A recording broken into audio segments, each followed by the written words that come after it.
Mais qui voilà? Mais enfin, tu le reconnais pas? C'est lui, là, le gueux, le fils de la reine, Cloten. Attendez. Avant de commencer, il va falloir éclairer la lanterne de notre cher public, vu les circonstances. Je suis Cloten, le fils de la reine. J'imagine que je vais pouvoir épouser la princesse Imogène, la fille du roi de Bretagne, Cymbeline, mon beau-père en somme. Ah, elle me plaît bien, cette princesse. Elle ferait de moi comme le prince consort. En un mot, consort. Ah, je pourrais enfin profiter de ce trône. Problème, elle est déjà mariée à Postumus Leonatus, un gueux, à qui je viens de mettre une belle raclée. Ce sont mes suivantes. Pas mal, hein? Ah, j'oubliais. La scène se passe en Grande-Bretagne. Enfin, en Bretagne, en Grande-Bretagne. À l'époque de l'empereur Auguste. Oh, mais monseigneur, vous devriez changer de tunique. La violence du combat vous a fait fumer comme une cheminée. Il y a du sang sur ma chemise. Alors je l'ai blessé. Oh, il n'a blessé que sa chemise. Pas facile de lui trouver la peau, hein. Ce quoi reculait sans arrêt. Oh, oui, il allait t'embrancher, oui. Dommage qu'on nous ait séparés, tiens. Oh, ouais, il allait te foncer dessus. Et dire qu'elle aime ce type. Elle ne veut pas de moi. Ah ben, Seigneur, je vous l'ai toujours dit, Imogène a une belle aventure, mais franchement, je n'ai pas vu grand-chose en boutique. Et non, c'est qu'elle ne va pas montrer sa plus belle marchandise aux crétins. Bon, je vais dans ma chambre. Vous venez avec moi. Vous venez avec moi.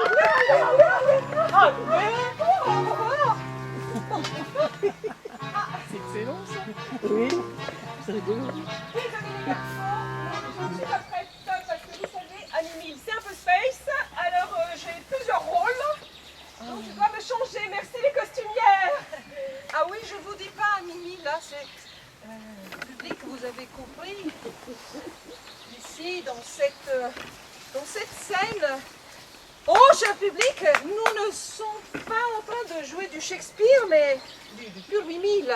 Et c'est une troupe où, bon, allez, on peut le dire, chaque acteur endosse plusieurs rôles, parce qu'il n'y a jamais assez de monde. Et puis, il faut dire qu'on n'arrête pas de changer. On nous ajoute du texte. On en enlève, On nous habille. oui, ou on nous déshabille. Voilà, enfin bon, bref, ce n'est pas ce qu'on pourrait croire du théâtre. Venez pas ici. Alors, moi, je vous en prie, mesdames, messieurs. Donc moi, c'est Pisanio, le serviteur de Postumus, ou pour dire mieux, son homme de confiance.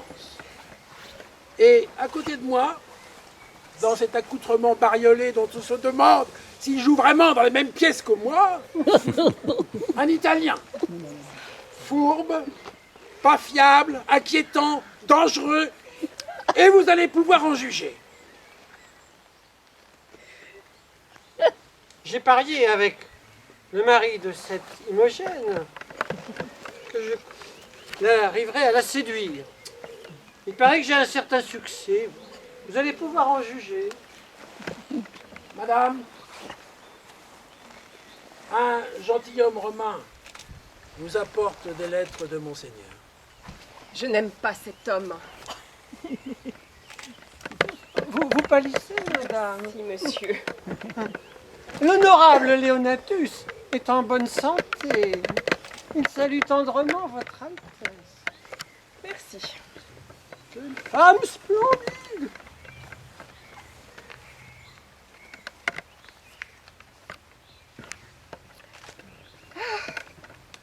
Que d'émotion. Il est de la plus haute noblesse. Traitez-le avec tous les égards que vous semble mériter votre fidèle Léonatus. Je ne lis tout haut que ces lignes, mais le reste de la lettre me touche au cœur et me remplit de reconnaissance. Bienvenue à vous donc, noble seigneur. Merci, belle dame. Oh, ma parole! Oh, belle dame! Les hommes sont fous! Ils ont des yeux pour voir l'arche des cieux et les riches boissons de la terre et de la mer. Ils ont des yeux pour ne pas confondre les astres flamboyants avec les petits cailloux sur les plages. Sans doute.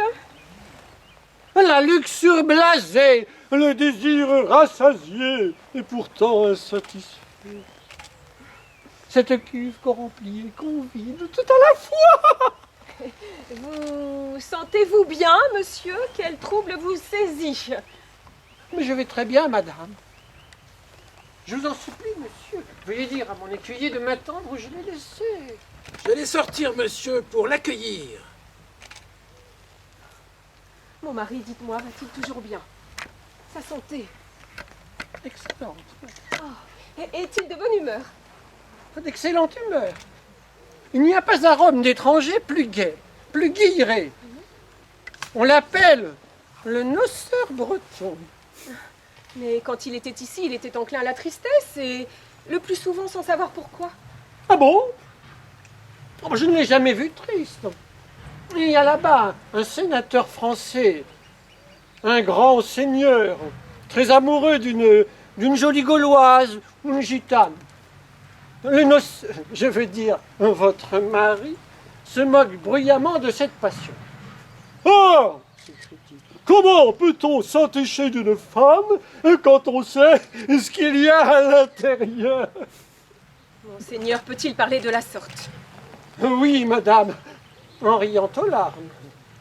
C'était un bonheur de l'entendre se moquer de ce Français. C'est égal.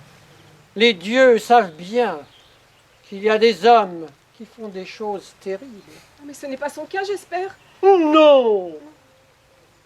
Mais il préfère meilleur usage des dons que lui ont fait les dieux. Quand je vous vois, vous, qui lui appartenez plus encore que tous ses talents, je ne peux m'empêcher d'admirer et en même temps d'avoir pitié. Pitié de qui, monsieur? De deux personnes que je plains de tout mon cœur. Et suis-je, monsieur, l'une des deux? Vous me dévisagez. Quel désastre voyez-vous en moi qui me vaille votre pitié? Répondez-moi, monsieur. C'est au Dieu d'en tirer vengeance. Vous paraissez savoir des choses sur mon compte, alors s'il vous plaît, répondez-moi. Imaginons que cette joue est réservée à mes baisers, que cette main est à moi, cette main dont le contact, le moindre contact, force celui qui l'a senti à prêter serment de loyal amour, et que vous êtes offerte à mes regards, et que jouissant de ces biens si précieux, je me sois damné en bavant sur des lèvres aussi publiques que les marches menant au Capitole. Pas un mot de plus. C'est votre beauté qui me fait parler comme un ventriloque. Disparaît. Mes lèvres sont coupables de t'avoir écouté aussi longtemps. À moi, Pisagno. Mon père sera informé de cette agression. Laissez-moi déposer la preuve de mon dévouement sur vos lèvres. Non. À moi, Pisagno. Je vais informer mon père. Et lorsqu'il apprendra qu'un étranger impudent est venu ici à sa cour pour marchander comme dans un bordel romain, alors on verra ce qu'il dira. Et S'il ne dit rien, c'est qu'il se soucie bien peu de sa cour, et encore moins de sa fille. À moi, Pisanio! Oh! Heureux Léonatus! Je peux affirmer maintenant que la loyauté de ta femme envers toi est digne de ta confiance en elle, que ta parfaite vertu est digne de son irréprochable fidélité. Longue vie à la bienheureuse épouse du gentilhomme le plus vertueux qui ait jamais vécu dans ce pays. Voilà une franche rectification. Il est comme un dieu descendu parmi les mortels. Ne soyez pas offensés, très majestueuse princesse. Si j'ai osé éprouver votre loyauté par un rapport mensonger, c'est par amour pour lui que je vous ai menti. Pardonnez-moi, je vous en prie. L'incident est clos. Vous pouvez user à votre guise de mon pouvoir à la cour. Mes humbles remerciements. J'ai failli oublier d'implorer de votre grâce un menu service. De quoi s'agit-il? Nous nous sommes cotisés, une douzaine de Romains et votre mari, pour faire un cadeau à l'empereur. Étant chargé de l'achat, j'ai trouvé ce qu'il fallait en France. C'est de l'argenterie magnifiquement ciselée et sertie des joyaux les plus rares. Ça a coûté une très grosse somme. J'aimerais bien entreposer ce précieux cadeau en un lieu sûr. Vous plairait-il d'en accepter le dépôt? Ah, volontiers, oui. Et j'engage mon honneur à veiller sur lui. Et puisqu'il s'agit de mon mari, eh bien je le garderai dans ma chambre. Il est dans un coffre, gardé par mes gens. Je me permettrai de le faire déposer pour cette nuit seulement. Hein. Je dois embarquer demain. Si vous voulez écrire à votre mari, faites-le ce soir. Je suis resté ici déjà trop longtemps et nous devons remettre notre cadeau le plus vite possible. Je vais lui écrire. Envoyez-moi votre coffre, il sera bien gardé et rendu précieusement. Vous êtes le bienvenu, monsieur.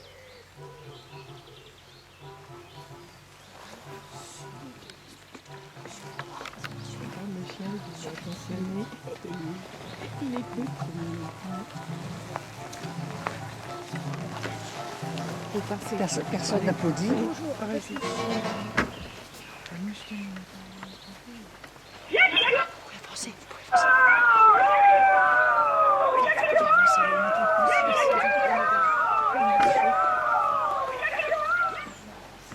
Oui, allô? Oui, j'écoute. Oui, Oui, William! Non, vous me faites une blague. William, très bien, Cymbeline, oui, évidemment, oui. Oui, bien sûr, oui. Oui, ben, c'est une version aussi du théâtre au jardin. On a été obligé d'élaguer un petit peu, évidemment. Mais dites-moi, vous m'avez trouvé comment? En cherchant sur Internet, évidemment. Oui. Ah oui, non, mais j'ai fait tout ce qui était écrit dans la brochure. Hein. Oui, je suis allé voir Imogène. J'en viens, là. Ouais, j'ai pas réussi à conclure. Hein. Bon, j'ai fait le plan B. Vous savez, l'histoire du coffre. Elle a gobé, mais je comprends pas. Décidément, les femmes, j'arrive pas à comprendre comment ça fonctionne. Oui, non, bien sûr. Bah, oui, bien évidemment. Oui, c'est certain. Oui, bah écoutez, maintenant, voilà, je vais attendre la nuit tombée. Je vais me cacher dans le coffre. Elle va accueillir le coffre dans sa chambre. Et une fois la nuit tombée, oui, les grillons chantent, les hommes dorment, tout le bazar, oui, bien sûr, oui, tout ça, oui, ok. Oui, ah ben non, mais je ferai juste un état des lieux, sans rien déranger, ni déchirer quoi que ce soit, bien sûr. Oui, merci hein, pour le coup de bracelet. Je vais le récupérer. Bien sûr, oui. Oui, d'accord, oui, allez voir Postumus, bien sûr, oui, évidemment. Mais vous croyez vraiment que ça va fonctionner? Parce que, avec toutes les histoires que je vais lui raconter, il va gober tout ça, vraiment. Vous me le garantissez, hein, parce que moi, quand j'ai fait un pari, c'est humain, j'aime pas perdre. Hein. Ok, on fait comme ça, très bien. Allez, à bientôt. Merci, William.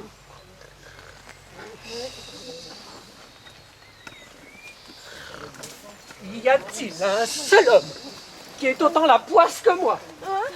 J'allais faire un strike au bowling de Chantraine, et me voilà rentre. Je perds 100 livres sur le coup. Et en plus, un fils de pute m'arrache la peur parce que j'ai juré.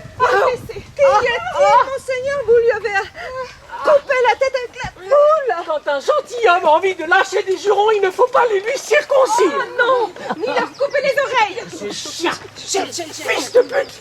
Chut, commence-t-il me jeter le camp? Nous ne sommes pas du même monde. Ah non, et heureusement, hein, sinon ça aurait été un parfait crétin. On n'ose pas se battre avec moi parce que je suis le fils de la reine. Mais non. Le moindre paysan peut se battre tout son sou. Et moi je dois tourner en rond comme un coq. Oui, mon pauvre. Qu'aucun autre coq ne peut défier. Oui, oui. Et avez-vous entendu parler d'un étranger arrivé à la cour, monsieur? Un étranger, et je ne suis pas au courant. moi. Un Italien, un ami de Leonatus. Leonatus. Un bon à rien interdit de séjour. Cet homme ne vaut pas mieux quel qu'il soit. Allez, on s'arrache. Allez. Tous à Rome maintenant, tous à Rome. Allez danser. C'est la danse. C'est la fête.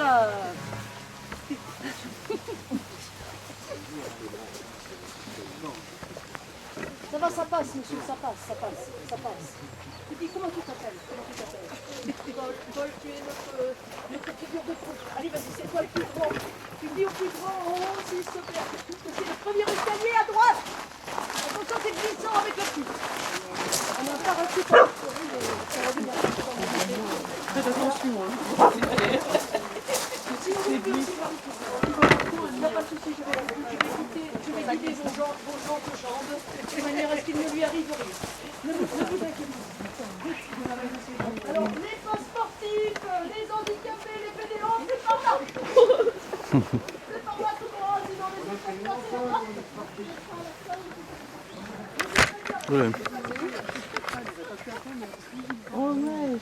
C'est où? Je ne sais pas si c'est là-bas ou si c'est là. Ouais. Là-bas, il y a du monde, là, non? Ça doit être là-bas. Là ou là? Là-bas. Ouais. Suivez-moi. Ok.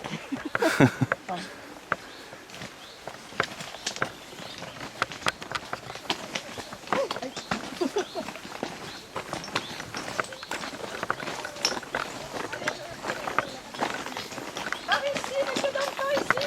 C'est par ici. Tous les chemins mènent à Rome. Voilà, je vous invite à vous installer autour de ce magnifique arbre, devant les poupoules.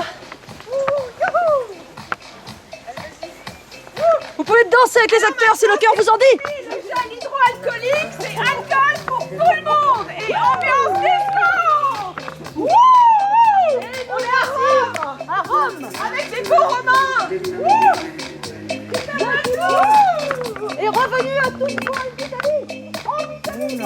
Alors moi aussi, il faut que je danse. Mais oui! Eh oui, monsieur, n'ayez pas peur. La mansuétude du roi est presque aussi certaine que la fidélité de ma femme. Votre roi aura bientôt des nouvelles du grand Auguste. Si je réussis ma mission, alors Saint-Beline acceptera de payer le tribut. Sinon, nos Romains étrieront une fois encore ces Bretons. Je pense que cela finira par une guerre.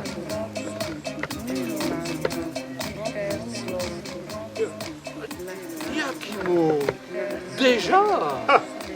Tous les vents du monde ont dû gonfler les voiles de votre navire pour qu'il vous ramène si vite. Soyez le bienvenu, monsieur. Ma femme a dû vous faire une réponse très brève pour que vous reveniez si vite.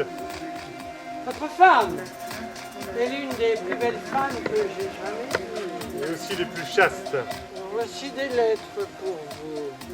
Ah, je suis prêt à faire un voyage 2 fois plus long pour passer une seconde nuit aussi douce et aussi brève que celle que j'ai passée en Bretagne.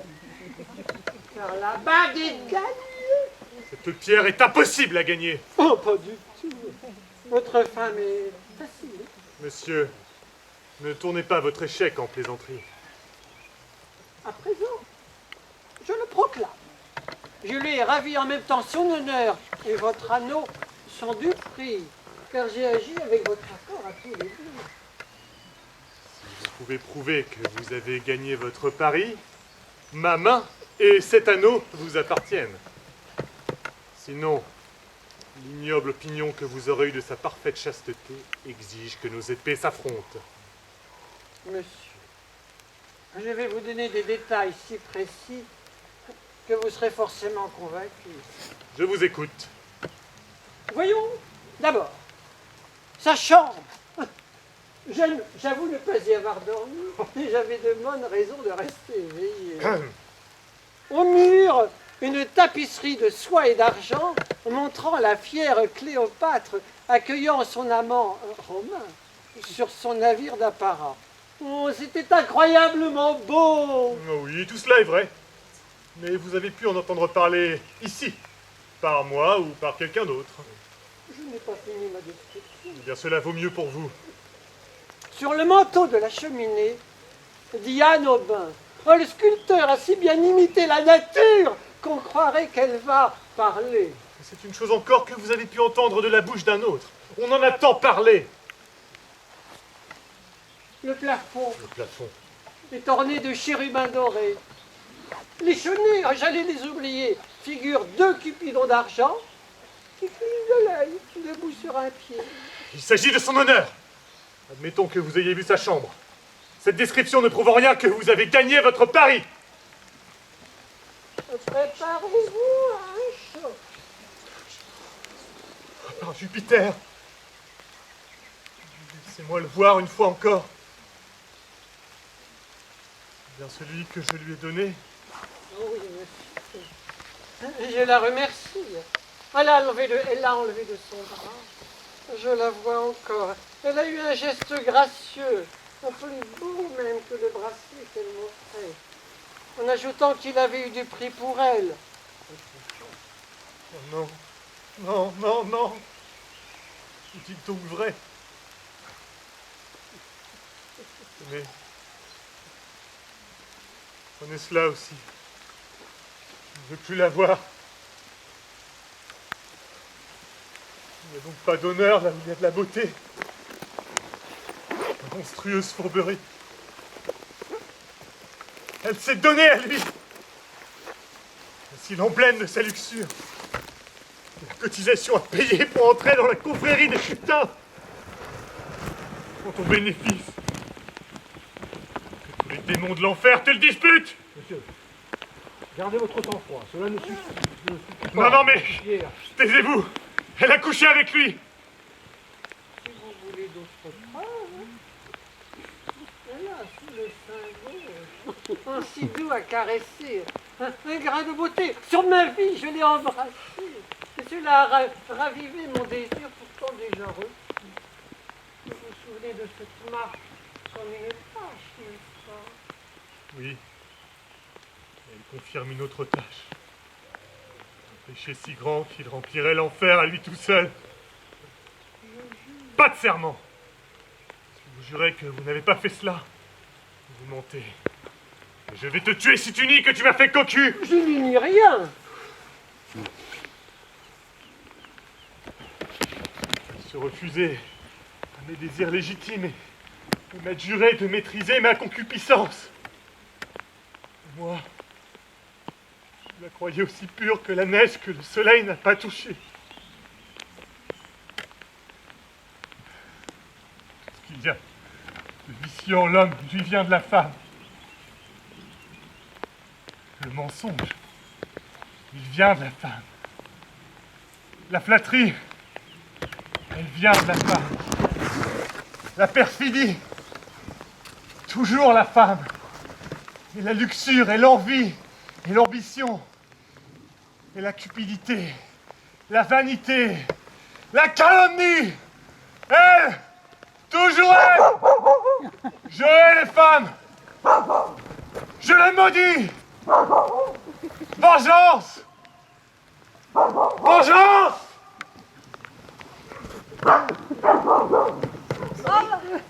Quel bourrin! Vous avez entendu ce qu'il dit des femmes! La pauvre femme! C'est incroyable! Non mais il est comme tous les hommes, hein, la testostérone, non mais ça leur pourrit le cerveau! Oh oui, c'est pas mais possible. c'est scientifique. Hein. Il y a un lien entre les gonades et le cerveau. C'est Ah oui, c'est prouvé, on a lu des livres en cachette tout à l'heure. ouais, Mais ouais. attends, écoute, parce que moi j'entends que le roi arrive là. Alors, mais là, si il vous faut voulez y aller, allez-y, mais nous, on va faire autre chose. On s'abstient. On va cueillir des fleurs. Oui, c'est une bonne idée. Voilà. Au revoir. En route, messieurs, dames, vers l'ascension du trône royal. Le trône se mérite.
Qu'est-ce que je peux faire? Parle à présent, que veut de nous César Auguste? Quand Jules César a conquis la Bretagne, Cassibélan, ton oncle, s'engagea pour lui et ses successeurs à verser un tribut annuel de 3000 livres. Ce tribut n'est plus acquitté par toi. Et pour qu'il n'y ait pas de surprise, il ne le sera plus jamais. Il y aura bien des Césars avant que vienne un autre Jules. La Bretagne est un monde à elle toute seule. Nous n'avons pas à payer pour avoir notre nez bien à nous. Et non, les circonstances nous permettent aujourd'hui de reprendre ce qui est à nous. Pensez, sire, nos suzerains, aux rois, vos ancêtres. Pensez en même temps aux défenses naturelles de votre île. Il se dresse tel l'empire de Neptune, hérissé, barricadé de rochers inaccessibles, de vagues rugissantes qui engloutiront les bateaux de vos ennemis. César a été repoussé de nos côtes, et ses navires se sont brisés comme des coquilles d'œufs sur nos rochers. Plus de tribut. Ah non. Notre royaume est plus fort. Hein. Eh oui. Et il n'y a plus de César comme l'autre. Il y en aura peut-être un avec un nez crochu, mais aucun n'aura le bras assez puissant. Mon fils, laissez finir votre mère. Et pourquoi payer un tribut? Si César peut nous cacher le soleil avec une couverture, ou mettre la lune dans sa poche, alors là d'accord, mais sinon on ne parle plus de tribut. Ah non. Avant cette histoire de tribu, nous étions libres. César nous a imposé ce joug contre toute justice. Le secouer est le devoir d'un peuple libre. Voilà. Bien parlé. Dis à César qu'il a trop longtemps bafoué nos lois antiques, ces lois antiques que fit le grand Malmutius, qui, le premier en Bretagne, mit sur son front une couronne d'or et se proclama roi. Je suis fâché, Sabeline, d'avoir à déclarer que César Auguste, est ton ennemi. Et je te déclare la guerre en son nom. Attends-toi une invasion effroyable. Ceci étant dit, je te remercie pour ton hospitalité. Tu es le bienvenu, Caius. Ton César m'a enseigné l'honneur et m'a fait chevalier. Aujourd'hui, il veut me reprendre mon honneur. Et je suis bien obligé de le défendre de toutes mes forces. Il paraît que les Pannoniens et les Dalmates ont pris les armes contre Rome. Les Bretons ne peuvent pas faire autrement que de les prendre à leur tour. Alors, le sort en est jeté.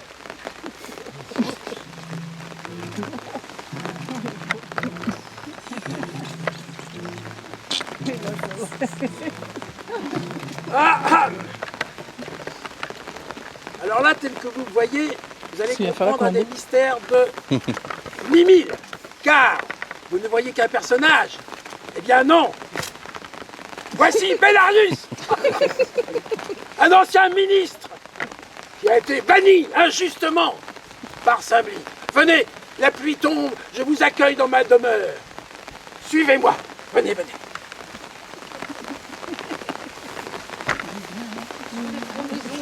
Dans votre bouche, messieurs, dames, bien rester à l'abri. Près de l'arbre, près du banc. Le château, sur votre gauche, messieurs, dames.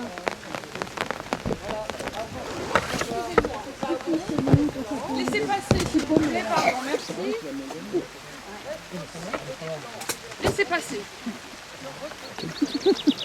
Alors normalement, vous êtes là. Mais comme il pleut, je vous mets là. Donc, tout est inversé, ce qui fait que ça va être extrêmement compliqué. Mais c'est pas grave. Vous serez à l'abri. Bien. Reculez, il va y avoir des sportifs qui font le tour de l'arbre. Attention, madame, il va y avoir des sportifs qui font le tour de l'arbre. Attention, attention. Attention à votre appareil photo. Ah, ça rigole pas la jeunesse. Ah, ils sont beaux, ils sont beaux.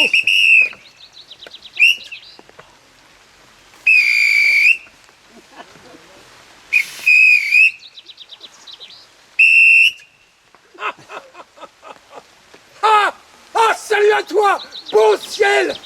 Nous habitons une cabane, mais nous te traitons moins grossièrement que bien des gens importants. Salut le ciel. Salut, ciel. Le chapeau, pardon, merci. À nos jeunes montagnards. Escaladez ce pic, vous dont les jambes sont jeunes. Moi, je marcherai sur ce plateau. Quand de là-haut, vous me verrez petit comme un corbeau, observez que c'est la place qui a grandi pour rapetisse l'homme. Et vous pourrez alors réfléchir à ce que je vous ai dit, des cours, des princes, des intrigues, des parties. Vous avez l'expérience du monde. Mais nous, pauvres petits, sans elle, nous n'avons jamais volé loin de nous. Nous ignorons quel air souffle l'andiologie. Nous ne voyageons que dans notre lit. De quoi allons-nous parler, hein? Quand nous serons vieux comme vous. Quand nous entendrons le vent, la pluie, cingler le noir décembre. Mais de quoi allons-nous causer dans cette cabane? Nous n'avons rien vu. Nous sommes semblables à des bêtes. Mais faites comme vous parlez. Mais si vous connaissiez comme moi la corruption des édiles, les intrigues de la cour, vos bonnes actions sont fustigées, il vous faut accepter un jugement unique. Ah, mes enfants, cette histoire, c'est la mienne. Mon corps est balafré de coups d'épée romaine. Ma renommée d'autrefois illus Sabeline m'aimait. J'étais comme un arbre dont les branches ployaient sous le fruit. Et puis une nuit, une frépouillerie a jeté à terre mes frondaisons et m'a laissé nu dans la bourrasque. Je suis du sort, hein. Ma faute n'était rien, je vous l'ai dit souvent, de canailles dont les faux serments ont abusé Sabeline et ont fait en sorte qu'il m'ait banni. Aussi, j'ai dû vivre dans la forêt et sous la tente. Et pourtant, la nature inspire à ces deux jeunes je ne sais quoi d'altier et de majestueux. L'aîné, appelé jadis par son père Guiderius, est l'héritier de Bretagne. Il m'écoute avec ferveur quand, juché sur mon escabeau à 3 pieds, je raconte mes guerres. L'autre, le cadet, Guiderius, est tout aussi passionné. Là, je devrais entendre le son du corps. Mais le son du corps n'est pas là, donc faut l'imaginer. Tontou, tontou. Allons mes enfants, à la chasse, il est 9h. On se bouge, on se dépêche. Allez. Oh là là là là là là, la jeunesse n'est plus ce qu'elle était. Comme il est difficile de noyer les étincelles de la jeunesse. Ces jeunes gens ignorent qui sont les futurs rois. Saint-Beline n'imagine même pas qu'ils puissent être vivants. Je les ai élevés humblement, dans la forêt, sous la tente, et pourtant la nature leur inspire dans les choses les plus simples et plus vulgaires, je ne sais quoi, d'alitier et de majestueux. Là, c'est le tour une deuxième fois. Le gibier est levé. Saint-Beline, Le ciel et ma conscience savent que tu m'as banni contre toute justice aussi. T'ai-je volé tes 2 fils pour te priver de postérité, comme tu m'as dépouillé de mes terres. Alors là, je vais remettre le manteau que je n'avais pas enlevé.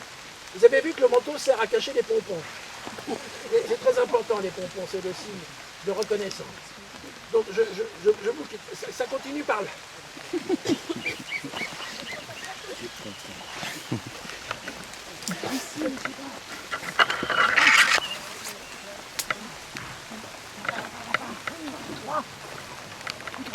Tout droit, suivez. D'accord. Le calme. Oui.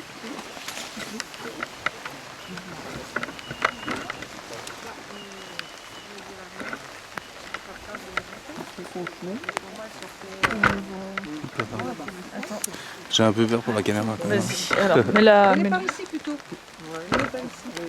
Tiens, tu vas mettre le parapluie. Ouais. T'enregistres tout depuis tout à l'heure? Ouais, il y a REC écrit, je pense que c'est bon. Ça marche. Moi j'hésite parce que là je le prends en portrait. J'aurais peut-être dû prendre en paysage, tu vois. Ouais, faut mieux. Yeah, great.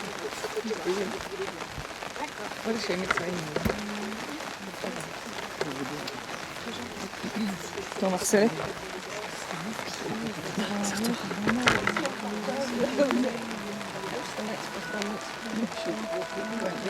Faut que je protège la caméra.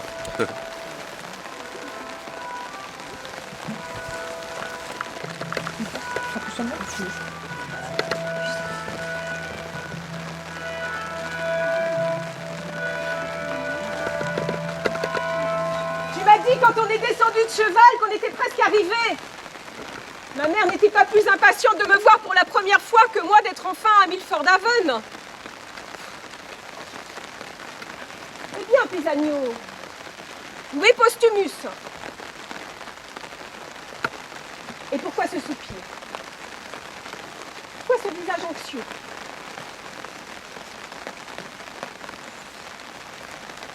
L'écriture de mon mari? L'Italie l'aura ensorcelé. Il est en danger. Papa, Pisanio! Lisez, madame, et vous verrez en moi l'être le plus infortuné.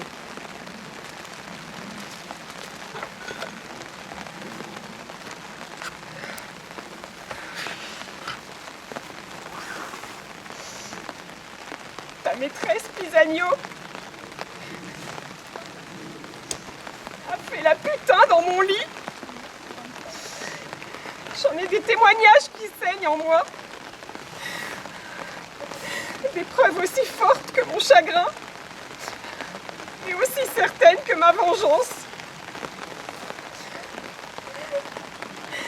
C'est toi qui me vengeras, Pisanio. Pour peu que ta loyauté n'ait pas été infectée par son forfait. Tu l'as de tes mains. Je te fournirai l'occasion à Milford-Haven. Voilà conduire ma lettre. Si tu as peur de frapper, si tu ne m'apportes pas la preuve que tu l'as fait, alors tu n'es que son Macron. Ta félonie égale la sienne. Pas besoin de tirer mon épée. Quand il lui a déjà coupé la gorge. Non, c'est la calomnie qui a tué. Son fil est plus aigu que l'épée, sa langue plus venimeuse que tous les serpents du Nil. Madame, vous tenez le coup. Moi, infidèle. Qu'est-ce qu'être infidèle? Rester dans son lit, s'endormir, en pensant à lui. Il pleurait heure après heure. Si le sommeil force la nature, se réveiller dans l'effroi, ayant rêvé qu'il était en danger, est-ce là la fidélité? Noble femme. Moi, infidèle. J'en appelle à ta conscience, Iachimo. Quand tu l'as accusé de luxure, tu étais à mes yeux un misérable. Mais maintenant, je te crois. italienne l'aura séduit. Et moi, pauvre rebut défraîchi, parure démodée, je suis bonne pour la friperie. Allez, Imogène, chez le chiffonnier. La traîtrise des hommes. Désormais, à cause de ton forfait, mon mari, tous les grands airs de vertu que pourront prendre les hommes passeront pour scélérate hypocrisie. Madame, écoutez-moi. À cause de ton forfait, plus aucun air de vertu ne pourra être entendu par aucune femme. Allons, Pisagno, fais ton office. Obéis fidèlement à ton maître. Quand tu le verras, dis-lui que j'étais obéissante, moi aussi.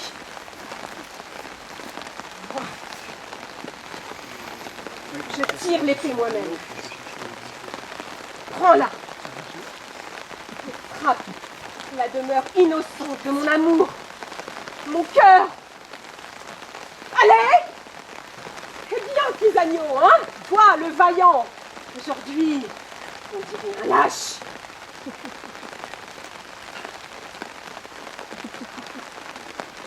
Non. Cette épée ne donnera pas ma main. Il me faut bien mourir. Et si ce n'est pas de ta main, tu n'es pas le serviteur de ton maître. Allez. Tiens, voici mon cœur. Attends. Il y a quelque chose qui le protège. Qu'est-ce que c'est? Oh, les lettres du loyal Léonatus. Des écrits pleins d'hérésie. Loin de moi, vous ne servirez pas de cuirasse à mon cœur. Et toi, Postumus, quand tu auras refroidi le désir que tu as en ce moment pour celle que tu fourgonnes, alors mon souvenir te tourmentera. Je t'en prie, dépêche-toi. Généreuse dame, depuis que j'ai reçu l'ordre de faire cette chose, je n'ai pas fermé l'œil. Mais fais-le, et puis au lit. Non. Alors pourquoi accepter, alors, hein? Pourquoi cette longue chevauchée sous un faux prétexte? Mais pour gagner du temps, pour me délivrer d'un office odieux. Madame, écoutez-moi avec patience. Parle, en fatiguer ta langue. J'ai entendu dire que je suis une putain. Et rien ne peut blesser plus gravement mon oreille, alors parle. Et j'ai pensé que vous ne retourneriez plus à la cour. Ah bah c'est très vraisemblable, hein, puisque tu m'as conduite ici pour me tuer. Non, si je suis aussi malin qu'honnête, mon plan va vous sauver. Il n'est pas possible que mon maître n'ait pas été abusé.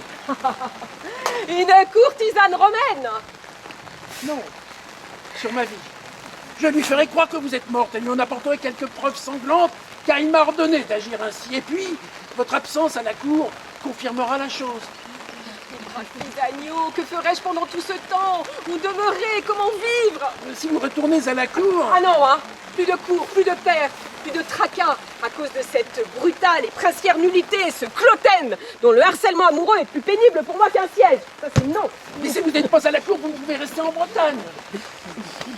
Alors... Le soleil accapare-t-il toute la Bretagne? Le jour, la nuit, existe-t-il hors de Bretagne? Mais oui, bien sûr, il y a des vivants hors de Bretagne. Je suis soulagé de vous voir dans cette disposition. Lucius, ambassadeur de Rome, arrive demain à Milford. Déguisez-vous, vous pourrez ainsi y aller demander ouvertement des informations sur Postumus. Mais allons vite, dis-moi comment faire. Eh bien, il faut oublier d'être femme. Abandonner la grâce féminine pour le courage effronté des hommes. Il vous faudra exposer le trésor de vos jours, baiser vulgaires du soleil, et puis vous déplier de vos atours élégants et raffinés. Allons vite, dis-moi, je suis presque un homme. Commencez par votre apparence. J'ai apporté dans ce sac des vêtements d'homme. Et tout ce qu'il vous faut. Présentez-vous devant le noble Lucius. Dites que vous voulez rentrer à son service. Faites état de vos talents. Il aura tant fait de les reconnaître. Il sera ravi de vous engager. Tu es vraiment l'unique réconfort que les dieux m'envoient. Allez, pars maintenant. Et pour la réussite de cette entreprise, je serai un bon soldat et j'aurai le courage d'un prince. Allez, pars maintenant. Disons-nous adieu rapidement. Ma noble maîtresse, voici une pochette. Elle contient une précieuse décoction. Si vous avez une indisposition quelconque, une goutte suffira pour la dissiper. Trouvez un endroit isolé. Habillez-vous enfin en homme. Et que les dieux nous soient favorables. Adieu. Je te remercie.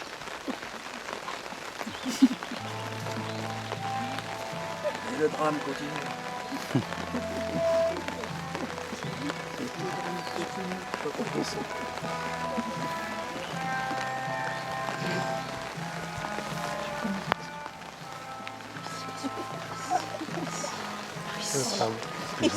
L'escalier, on peut passer par là. Par ici, un escalier. Ah, on a raccourci. Attention à ne pas glisser sur eux. Et pour ceux qui souhaitent faire le tour, champêtre, suivre la suite de la place par ici. J'ai quand même peur pour la caméra. Bah ouais, mais je peux pas.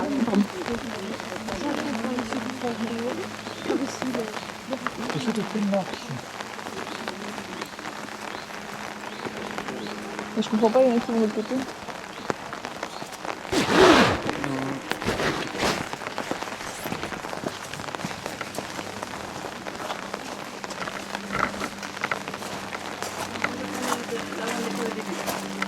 J'espère pas le derrière.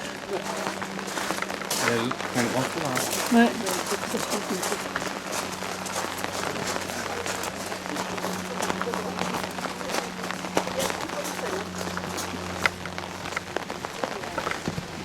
Ouais, c'est la scène du déguisement.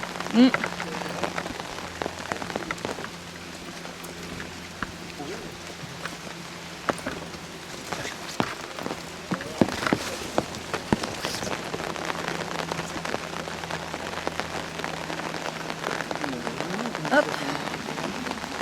Tiens, je te le mets là. Ouais. Ça va, ouais. Pas trop mouillé. Tu portes le... Ouais, ouais, j'ai porté Prêté mon parapluie, moi, une malheureuse qui n'avait rien. Ah mince. Pas le moindre.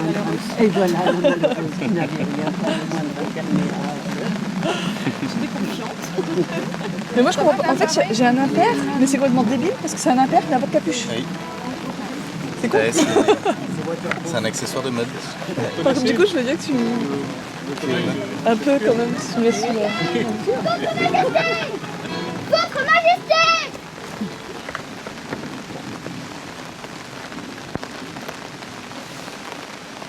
Faut que je prenne mon sac parce que... Tu prends mon sac. Je tiens avec le bras. Si tu veux.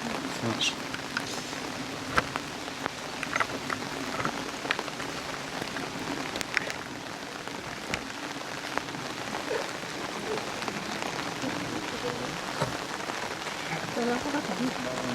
Retourne voir comment elle va. Parce que la caméra n'est pas... Elle a une fièvre terrible à cause de l'absence de son fils. Une espèce de transport au cerveau. Oh, grand Dieu, pourquoi m'accabler comme ça? Il me gêne, si nécessaire à mon équilibre psychosomatique. Introuvable.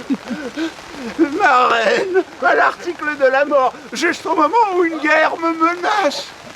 Son fils, disparu, quand j'en ai le plus besoin. Ça fait trop. Je ne m'en relèverai pas. Quant à toi, drôle, qui est forcément au courant et qui joue les ignorants, nous avons les moyens de te faire parler. Il vous appartient, sire. J'ignore où se trouve ma maîtresse. Nous ne te livrons pas au bourreau pour l'instant, mais nous t'avons à l'œil. Que votre majesté me permette de lui dire que les légions romaines ont débarqué sur nos côtes. Et ce page qui ne revient pas, elle est peut-être déjà morte. Que faire? Que faire? Votre majesté, nos forces ne sont pas inférieures à celles de l'ennemi. Il ne s'agit que de mettre en mouvement des troupes qui ne demandent pas mieux. Je vous remercie. Retirons-nous.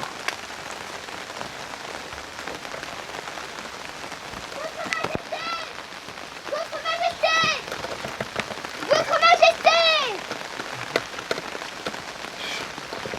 Ouais, de toute façon, on peut pas faire grand-chose. Et puis, on est désolé, mais c'est tout pour aujourd'hui. La guerre entre Rome et la Bretagne, ça sera pour cet automne, hein? N'est-ce pas, noble messager? Certainly, sir. Et oui, si vous voulez voir le happy end sur lequel se termine cette pièce, puisqu'il s'agit d'une tragique comédie, vous reviendrez nous voir cet automne et vous verrez que tout est bien qui finit bien. C'est vrai, ça se termine bien. Certainly, sir, indubitably. Le cliffhanger. Et quand vous reviendrez à l'automne, vous verrez 100% de Cymbeline de William Shakespeare, librement traduit, adapté et interprété par le théâtre à Mimile. Bravo. Merci d'être venu.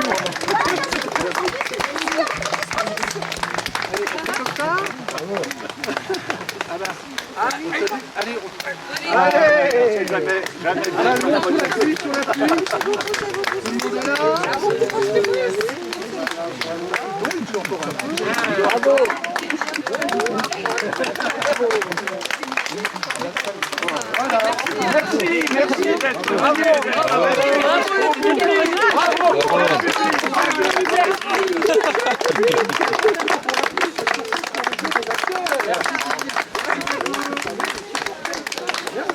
C'est la guide aussi? Ouais. Et aux costumières? Oui. Nos costumières, merci beaucoup. Alors, merci. Avec la tristesse malgré la pluie. Ouais, toi?